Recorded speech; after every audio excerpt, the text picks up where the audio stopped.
পশ্চিমবঙ্গ সরকার ঘোষিত প্রাথমিক বিদ্যালয়গুলিতে ইতিমধ্যেই ছাত্রছাত্রীদের তৃতীয় পর্বের বার্ষিক মূল্যায়ন শেষ হয়েছে। বার্ষিক পরীক্ষা হয়ে যাওয়ার পর স্বাভাবিকভাবেই বিদ্যালয়ে না আসার প্রবণতা লক্ষ্য করা যায় পড়ুয়াদের মধ্যে, যে কারণে বছরের শেষ ভাগে মূল্যায়ন শেষ হওয়ার পর থেকে ফল প্রকাশ হওয়া পর্যন্ত দীর্ঘ একটা সময় অধিকাংশ ছাত্রছাত্রী বিদ্যালয়ের প্রাঙ্গণে উপস্থিত না থাকার কারণে পঠন পাঠনের ক্ষেত্রে তাদের অনেকটাই পিছিয়ে পড়ার সম্ভাবনা থেকে যায়। মূলত সেই কারণে বার্ষিক মূল্যায়ন শেষ হয়ে গেলেও ছাত্রছাত্রীদের স্কুলমুখী করে তুলতে ও তাদের বিজ্ঞান ও গণিত সম্পর্কে উচ্চমানের ধারণা তৈরি করতে এক অভিনব উদ্যোগ নিলেন মায়াপুর বামনপুকুর পূর্ব মোল্লাপাড়া প্রাথমিক বিদ্যালয়ের শিক্ষকরা। আমি ট্রাফিক সিগন্যাল তৈরি করেছি। এই সুইচটা টিপলে এখানে সবুজ লাইটটা জ্বলবে। আচ্ছা, তারপর এই সবুজ লাইটটা জ্বললে গাড়ি যাবে এবং এই সুইচটা টিপলে রেড লাইট জ্বলবে। গাড়ি যখন থামবে, থামার জন্য রেড লাইটটা জ্বালানো হবে এবং এইটা টিপলে ইয়েলো লাইট জ্বলবে, সেটা গাড়িটা রেডি থাকবে। রেড লাইট হলে কি হয়? গাড়ি রেড লাইট হলে গাড়ি থামে।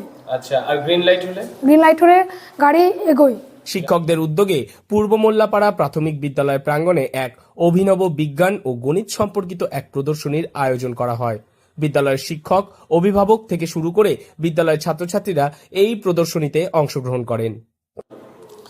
এটা খুবই সুন্দর একটা উদ্যোগ এবং ব্যক্তিগতভাবে আমার খুবই ভালো লেগেছে আজকে এই প্রোগ্রামটাতে।